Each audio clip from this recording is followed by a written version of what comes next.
Yo, guys, udah lama nih saya nggak nanya-nanya. Gimana kabarnya yang lagi di depan layar? Baik kan? Bagus kalau masih baik. Aduh, ini mas-mas di depan lo ini lo ganggu sekali. Maaf guys, tadi ada kesalahan teknis sedikit. Oke, kalian baik-baik aja kan? Oke, bagus kalau masih baik-baik aja. Karena kalian itu sumber uang. Mhm. So, kali ini kita bakal lanjutkan lagi manga reinkarnasi menjadi antagonis di sebuah game. Oh ya, sebelumnya saya ingatkan kalau kalian nggak mau ketinggalan update, silahkan aktifkan tuh lonceng di samping tombol subscribe-nya ya. Karena tombol subscribe dan lonceng itu bukan fitur yang disediakan untuk saya. Itu semata-mata buat kalian loh. Gunanya supaya kalian nggak ketinggalan konten dan cerita yang kalian tunggu-tunggu. Dan juga jangan lupa komen. Kan siapa tahu kalau saran kalian bisa dipakai sama saya kayak Wibu yang kemarin. Oke?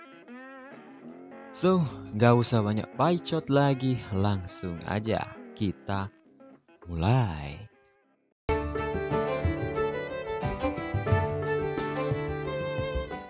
Cerita dibuka bertempat di kediaman keluarga Sumeragi, dan kemudian memperlihatkan kepala keluarga Sumeragi yaitu Tasuku Sumeragi. Tasuku nampaknya sudah membaca surat dari Harold. Dia pun bertanya apa pendapat pelayannya, Kiryu, tentang surat tersebut. Kiryu pun berkata bahwa dia merasa curiga dengan surat tersebut. Tasuku yang telah membaca surat itu pun setuju dengan pendapat Kiryu. Tasuku berkata bahwa terlepas dari benar atau salahnya surat ini, keluarga Stock sudah jelas tidak dapat keuntungan apapun dari sini.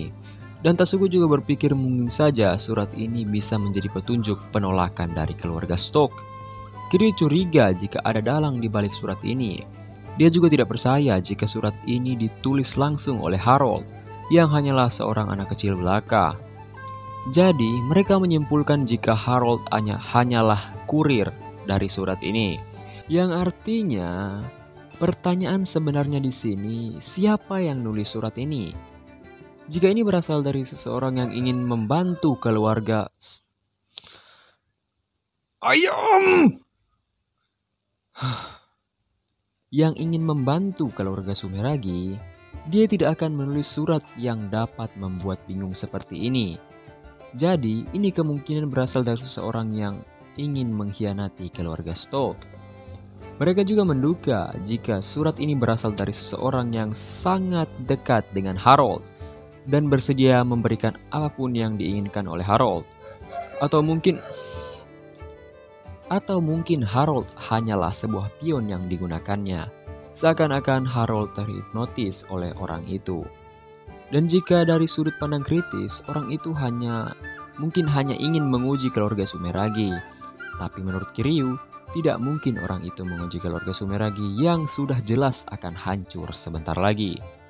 Dan karena hal itu, mereka langsung yakin jika yang tertulis di surat ini benar adanya. Sontak, Tasuku langsung memerintahkan untuk menuruti semua yang ada di dalam surat itu. Scene kemudian berpindah di kediaman keluarga Stock, tepatnya di ruang makan. Lalu terlihatlah mereka semua yang sedang bersiap untuk makan malam kala itu. Di sini terlihat jelas jika Harold sedang banyak pikiran. Itu pun langsung disadari oleh ibunya. Karena ibunya sangat mengkhawatirkan anaknya, dia langsung bertingkah alay dengan cara memanjakan Harold di depan tunangannya sendiri. Harold lalu melepaskan tangan ibunya karena merasa itu sangatlah memalukan. Kedua orang tuanya kemudian tertawa karena tingkah Harold yang malah membuat Harold tambah kesal saat itu juga. Sementara itu, Erika melihat tatapan para pelayan pada dirinya, yang tentu saja langsung disadari oleh dirinya dan juga Yuno. Cerita pun berlanjut pada Erika yang berbicara dengan Yuno di kamarnya. Perihal Harold yang mereka ketahui telah dimanfaatkan oleh seorang pengkhianat keluarga Stock. Tapi Erika yakin jika dengan kepribadian Harold, itu tidaklah mungkin terjadi. Ternyata Erika dan Yuno datang kemari dengan tujuan untuk menginvestigasi Harold. Erika juga yakin terlepas dari Harold menipu atau membantu mereka, itu tak berguna jika mereka berdua tidak tahu apa tujuan Harold sebenarnya. Dan karena itulah Yuno berada di sisi Erika. Ternyata Yuno adalah seorang shinobi atau ninja dari keluarga Sumeragi. Lalu terlihatlah sang ninja yaitu Yuno yang sedang memikirkan rencana lebih lanjut untuk menangani Harold. Di sini dia juga menyadari jika pemikiran Tasuku mungkin tak sepenuhnya benar. Karena ayah Harold tak pernah ikut campur dengan pekerjaan yang dikerjakan Harold. Dan ibunya juga selalu melepaskan pengawasannya terhadap Harold. Jadi Yuno menyimpulkan jika Harold telah dikendalikan secara tak dia sadari. Tapi kalau dugaannya benar seperti itu, mungkin Yuno haruslah sedikit berusaha mengerjakan hal tersebut dengan lebih keras. Gila, ini Yuno ngeri sekali. Aduh. Scene berpindah pada keesokan harinya dan nampaklah beberapa warga yang sedang ditanyai beberapa informasi mengenai keluarga Stock. Tak lain mereka ditanyai oleh Yuno. Yuno pun sampai di suatu pria yang menjelaskan jika kondisi wilayah Stock sangatlah buruk, sampai-sampai memaksa warganya untuk hidup miskin atau tak berkecukupan. Dia pun juga berbicara tentang sebuah rumor mengenai Harold. Karena penasaran, Yuno juga menanyakan itu pada orang tersebut, yang kemudian langsung diberitahukannya pada Yuno. Yuno yang telah mendengar hal itu kurang yakin dengan rumornya, tapi pria tadi berkata bahwa dia mendengarnya dari beberapa orang yang menuju kediaman Stock. Jadi semuanya terdengar sangatlah masuk akal.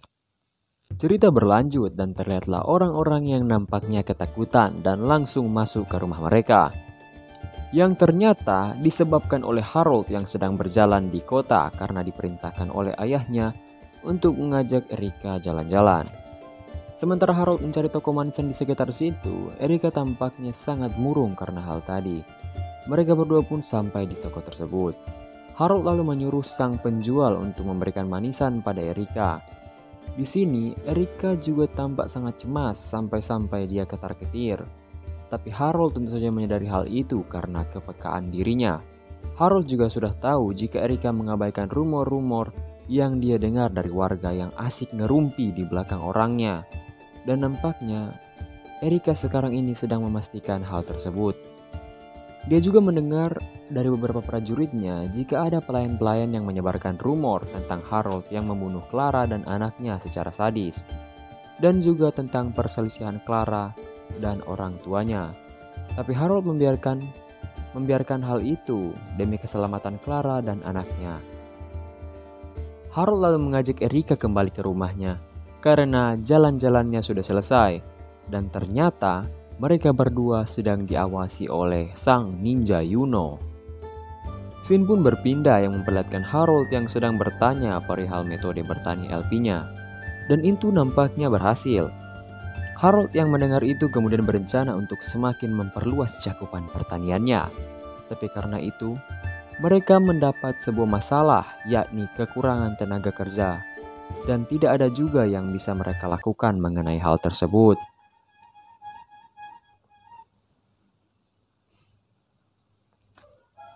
Bangsat memang. Sontak Harold bertanya apakah ada orang lain yang bisa kita gunakan di sini. Tapi sayangnya Norman berkata bahwa itu akan sulit karena sisa orang kepercayaan Harold merupakan prajurit yang harus mengawasi kediaman Stock. Karena itu Harold mendapatkan sebuah ide. Bagaimana jika aku meminta pelayan pribadi dari ayahku? Ujar Harold pada Norman. Jack lalu memotong pembicaraannya dan berkata, dia ingin menjelaskan perihal tanah yang menggunakan metode bertani LP. Dia pun menjelaskan bahwa semuanya berjalan dengan baik dan tidak terjadi satu kegagalan pun.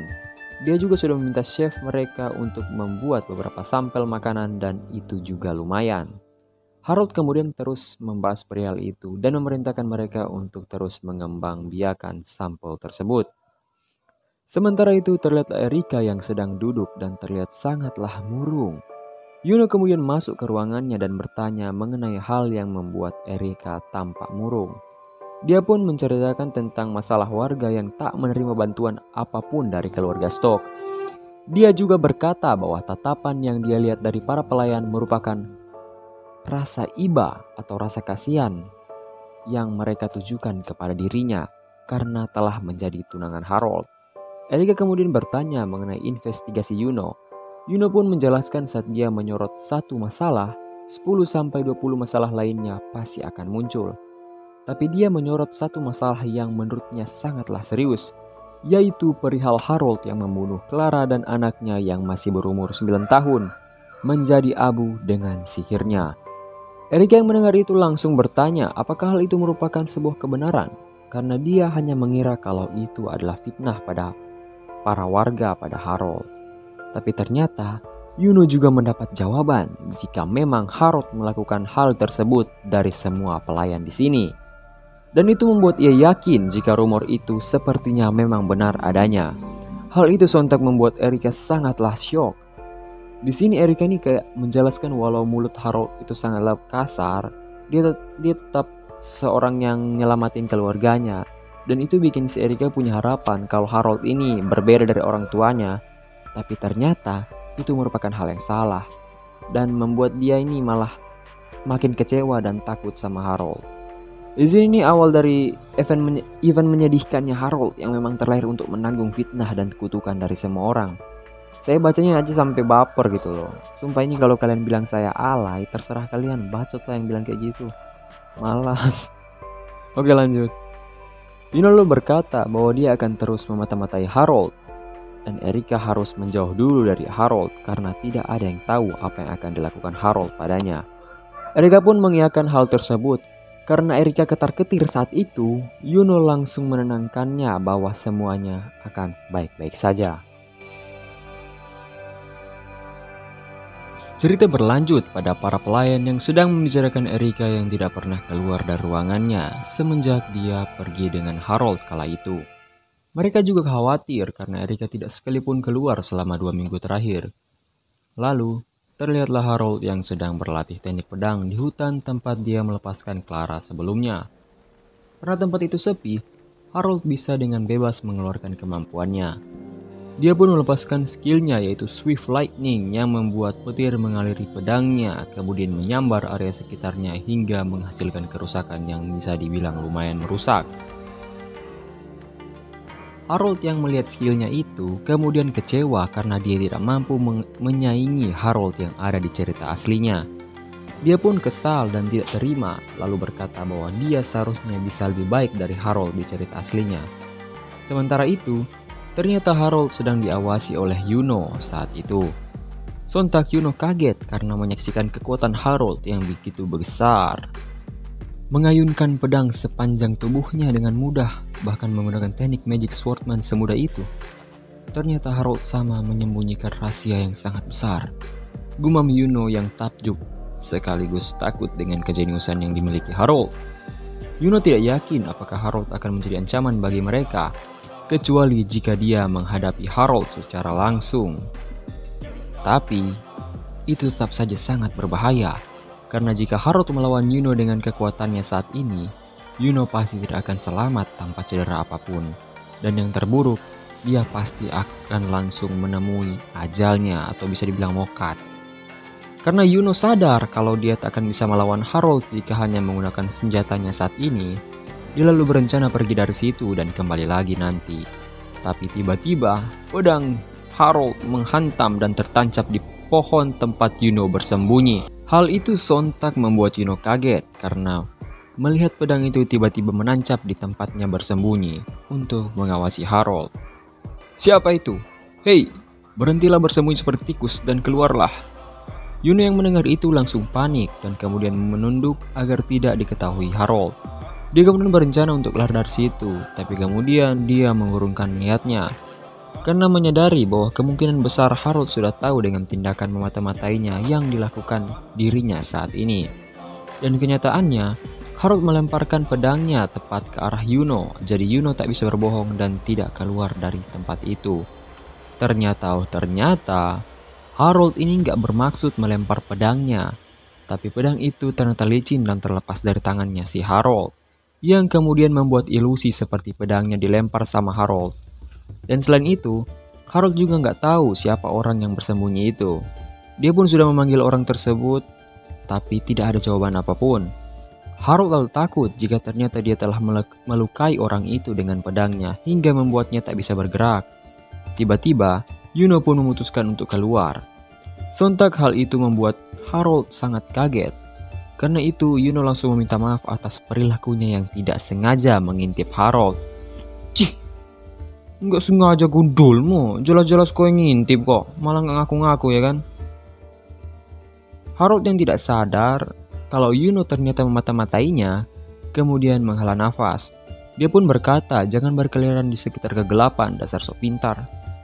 Kalau kau tak sadar akan tempatmu itu, kau akan terluka parah. Yang sebenarnya Harold maksud itu adalah kata-kata dia di samping kepalanya itu loh. Coba dibaca. Yuno yang mendengar hal itu lalu meminta maaf pada Harold dan lalu menyalahartikan kata-kata Harold sebagai peringatan untuk dirinya. Di sini Yuno tuh berpikir kalau kata-kata Harold tadi itu artinya ngelarang dia buat ngelangkah lebih jauh atau ngelangkah lebih dalam atau mencari tahu jati diri Harold. Kalau tidak, itu akan berbahaya untuk si Yunonya sendiri. Yuno pun ragu apa dia bisa melindungi Erika dari seseorang yang lebih kuat darinya. Dia sadar kalau Harold memiliki kekuatan dan kejeniusan, dan ini bukanlah hal yang bisa dia tangani dengan mudah. Yuno lalu memutuskan kalau ini merupakan kekalahan telak bagi dirinya. Harold yang mendengar Yuno yang telah meminta maaf padanya, kemudian berkata kalau dia juga tidak terlalu peduli dengan itu. Harold juga bertanya mengenai keadaan Erika yang sudah lama tak keluar dari kamarnya. Yuno pun berkata kalau Erika masih kurang sehat sekarang ini. Harold pun langsung menepis itu dan berkata, "Oh, jadi pada dasarnya dia rindu rumah.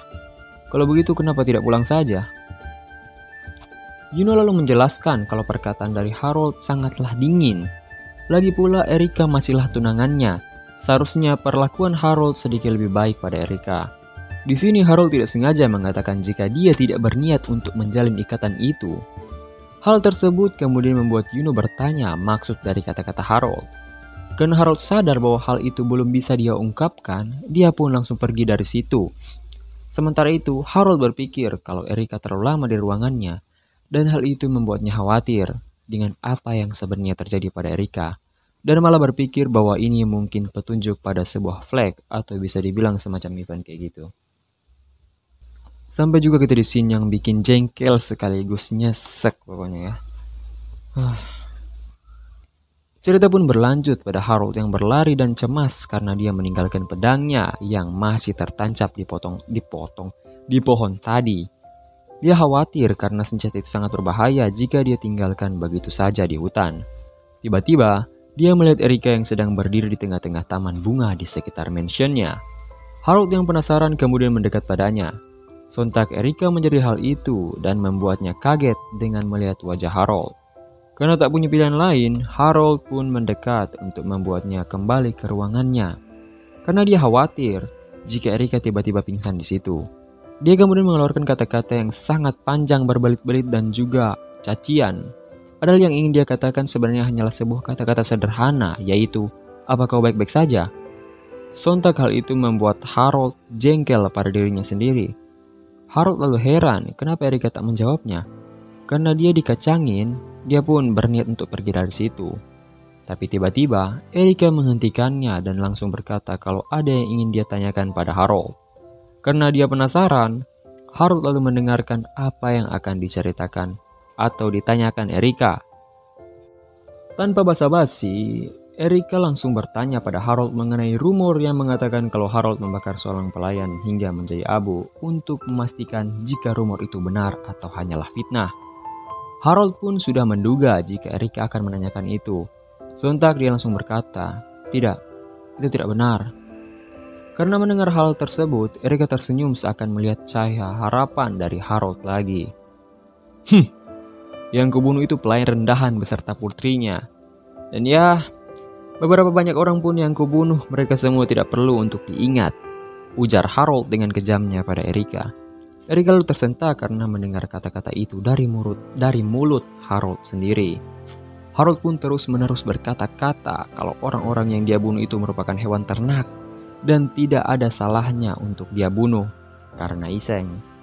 Erika pun terus-menerus mencoba menghentikan Harold yang sedang mengolok-ngolok para pelayannya yang diketahui oleh Erika telah menjadi mayat. Tapi Harold tak mendengarkannya dan terus melanjutkan kata-katanya. Karena sudah muak dengan kata-kata Harold, Erika langsung menamparnya dan berkata, jika Harold merupakan manusia paling menjijikan yang pernah dia temui, dengan wajahnya yang penuh dengan air mata dan kekecewaannya kepada Harold. Harold yang melihat hal itu lalu berkata kalau dia senang mendengar hal tersebut. Erika langsung pergi saat itu juga, karena sudah terlanjur kecewa pada Harold. Harold yang telah ditinggal kemudian termenung karena hal itu. Aduh, bangke lah, autornya dimintar banget bikinnya segitu. Cerita pun berlanjut di dalam mansion Stoke. Lalu terlihatlah Harold yang akan memasuki kamarnya. Tapi bersamaan dengan itu, Zen pun memanggilnya. Zen juga lalu langsung masuk ke dalam kamar Harold dan berbicara mengenai beberapa hal yang tidak penting. Zen lalu merasa aneh karena Harold tidak menggubris satupun perkataannya. Sontak, dia pun langsung bertanya, apa yang terjadi, Harold-sama? Harold lalu meminta Zen untuk keluar dari ruangannya dan membiarkan dia sendiri untuk saat ini. Harold lalu memikirkan tentang yang dia lakukan tadi.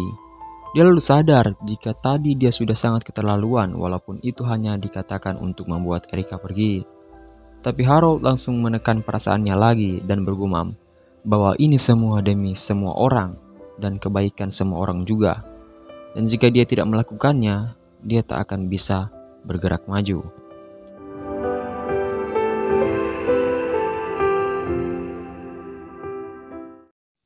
Malam pun berlalu dan pagi pun tiba. Lalu terlihatlah Harold yang baru saja bangun dari tidurnya.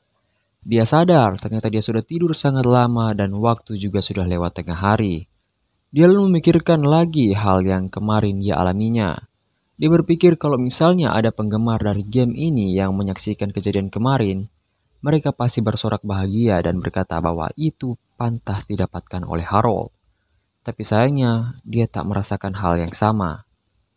Dan karena dia melewatkan makan siang, dia pun merasa lapar dan memutuskan untuk pergi ke ruang makan untuk memakan beberapa makanan.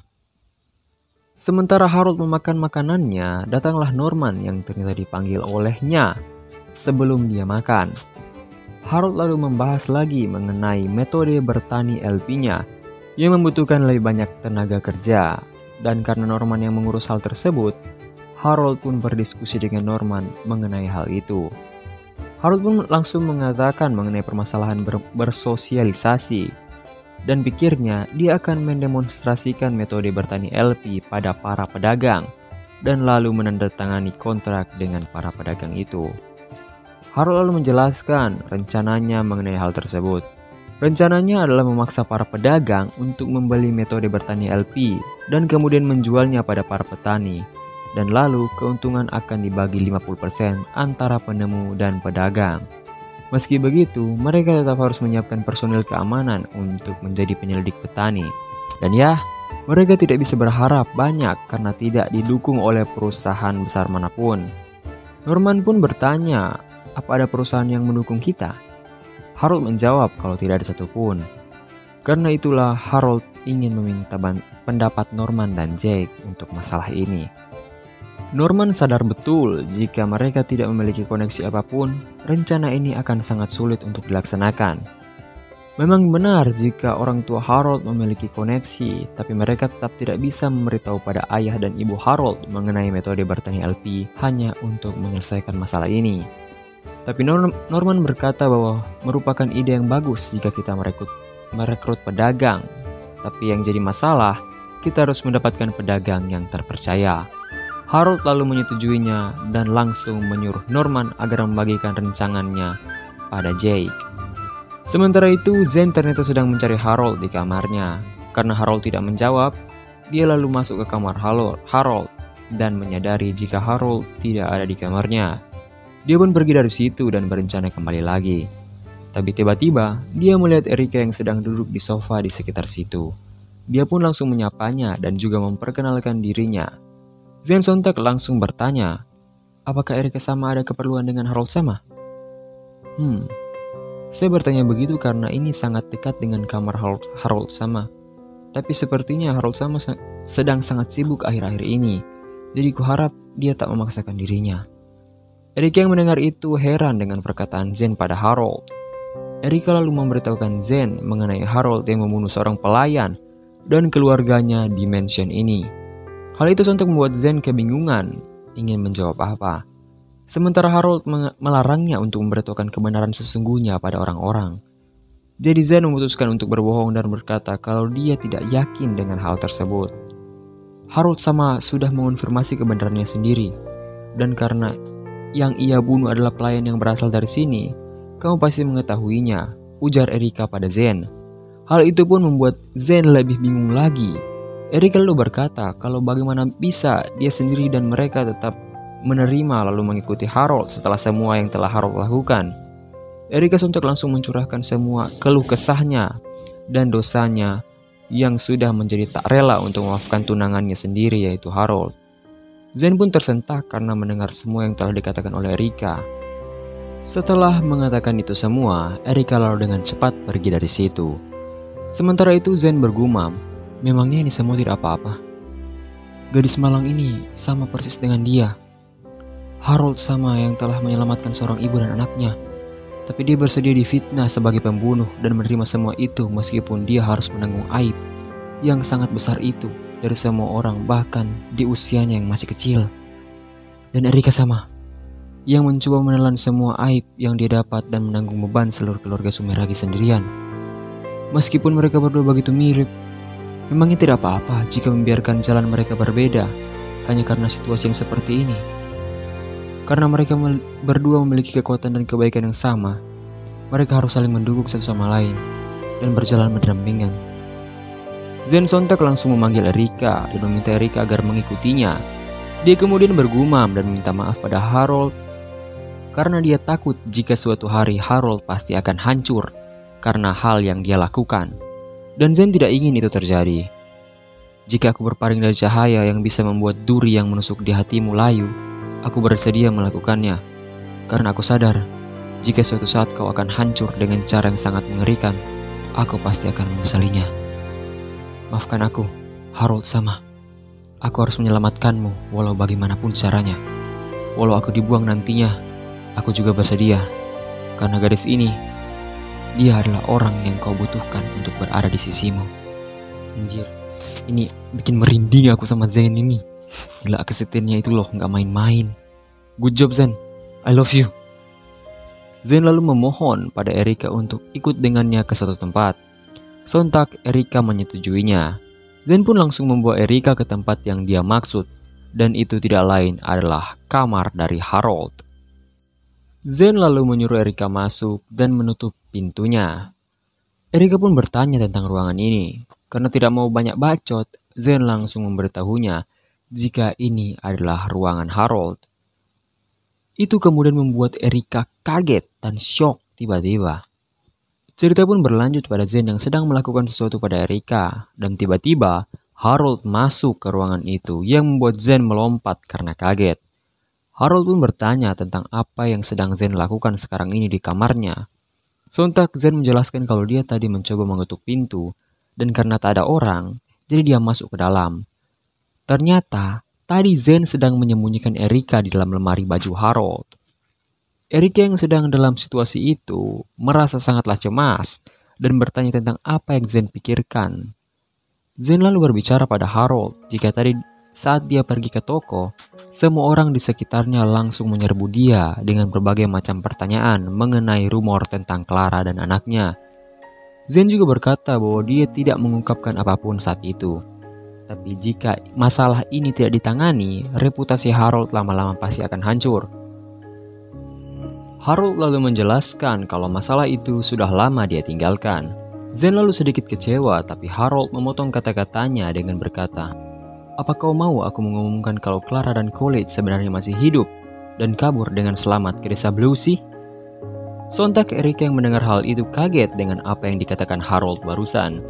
Zen lalu berkata bahwa dia tak akan menyatakan hal itu walau nyawa taruhannya. "Kalau begitu, jangan memikirkan hal yang tak ada gunanya. Kalau orang tuaku mendengarnya, mereka akan mencurigai diriku," ujar Harold pada Zen. Zen sadar akan hal yang dia katakan, tapi dia bertanya kenapa setidaknya Harold tidak memberitahukan itu pada Erika. karena kelihatannya Erika sangat tertekan akibat rumor yang beredar itu.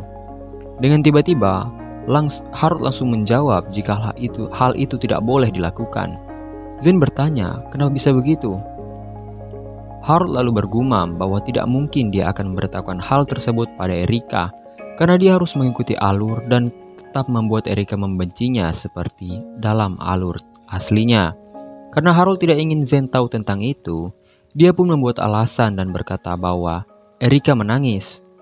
Aku tidak tahu apakah Erika menangis karena perbuatanku, ataukah dia menangis karena rasa ibanya pada Clara dan anaknya. Erika itu orang yang bodoh. Di saat bersamaan dia juga terlalu baik, dan karena kebaikan itulah yang membuatnya sangatlah lemah. Orang sepertinya tidak akan cocok untuk menapaki jalan yang sama sepertiku. Dia mungkin hanya akan tersakiti karena hal tersebut. Zen yang mendengar hal itu menyimpulkan jika yang dikatakan Harold tadi merupakan alasan Harold menjaga jarak dari Erika. Harold kemudian berkata kalau ini bukan demi kebaikannya, tapi demi kebaikan mereka berdua. Di sini maksud Harold tuh dia nggak akan nikah sama Erika, singkatnya gitu. Zen pun menyimpulkan hal yang sama dengan yang saya bilang tadi. Karena mendengar itu, Harold langsung menjelaskan tentang kemerosotan keluarga Sumeragi dan alasan kenapa hanya keluarga Stock yang bersedia membantu keluarga Sumeragi kepada Zen. Tentu saja itu juga didengar oleh Erika yang sedang bersembunyi saat itu. Zen pun berkata, bukankah akan buruk jika keluarga Sumeragi membatalkan pernikahannya? Jika itu yang kau khawatirkan, aku sudah mengatasinya dengan surat yang kutitipkan pada Erika waktu itu. Singkatnya di sini, Harold ngejelasin kalau dalam suratnya itu udah dia tulis metode pembuatan antibodi yang bisa menghambat perkembangan miasma tersebut. Dan kalau keluarga Sumeragi ini bisa menyelesaikan secepat mungkin, mereka bakalan bertahan dan mungkin bisa lebih bangkit lagi gitu loh. Harold juga menjelaskan kalau dia punya rencana buat ngasih metode bertani LP ini yang sudah dia kembangkan untuk lebih mengembangkan wilayah Sumeragi lagi. Dan juga menjelaskan bahwa dirinya ini sangat menerima dengan pembatalan pertunangan kalau misalnya diajukan nanti. Dengan bantuan antibodi dan metode bertani yang telah Harold kembangkan, cepat atau lambat keluarga Sumeragi pasti bisa bertahan walau tanpa bantuan keluarga Stock. Dan jika pernikahan dibatalkan, keluarga Sumeragi juga tidak akan mengalami banyak kerugian. Sontak Erik yang mendengar hal tersebut langsung menangis karena terharu dengan Harold yang berpikir sejauh itu untuk menyelamatkan keluarganya. Di sini, Harold bahkan rela berkorban dan menanggung seluruh aib sendirian. Kemudian Harold juga memperingatkan Zen tentang masa depannya yang suram. Zen yang mendengar itu kemudian bertanya-tanya. Sontak, Harold pun memanggilnya dan menjelaskannya. Dia pun memberitahu Zen kalau kemungkinan terburuk adalah keluarga Stock akan runtuh, dan Zen harus mencari alternatif pekerjaan lain. Zen kemudian panik dan bertanya juga bagaimana dengan wilayah keluarga Stock. Di sini bisa dibilang warganya lah, warga wilayah Stock ini kayak gimana keadaannya mereka nanti. Ternyata Harold juga sudah mengatasi hal tersebut dan memohon pada Tasuku untuk memperlakukan warga wilayah Stock setara dengan warga mereka, singkatnya kayak gitu. Harold lalu mengancam Zen jika dia membocorkan hal ini pada orang lain, dia mungkin tidak akan dapat melihat matahari lagi besok. Sontak, Zen yang takut pun mengiyakan kata-katanya. Harold lalu langsung menyuruh Zen pergi, tapi karena Erika masih berada di dalam lemari, dia beralasan ingin belajar berpedang dari Harold sekarang ini. Karena mendengar itu, ini langsung membuat Harold berpikir kalau dia harus meningkatkan akurasi skillnya yang tadi itu yang Swift Lightning itu. Sontak Harold mengiyakan hal tersebut dan mengambil 2 bilah pedang untuk digunakan mereka. Harold langsung menarik Zen untuk pergi saat itu juga. Tak berselang lama, Erika lalu keluar dari lemari dan langsung dengan cepat berlari ke kamarnya sambil menangis. Sontak Erika langsung memberitahu Yuno jika ada hal yang harus dia konfirmasi atau dia pastikan secepat mungkin.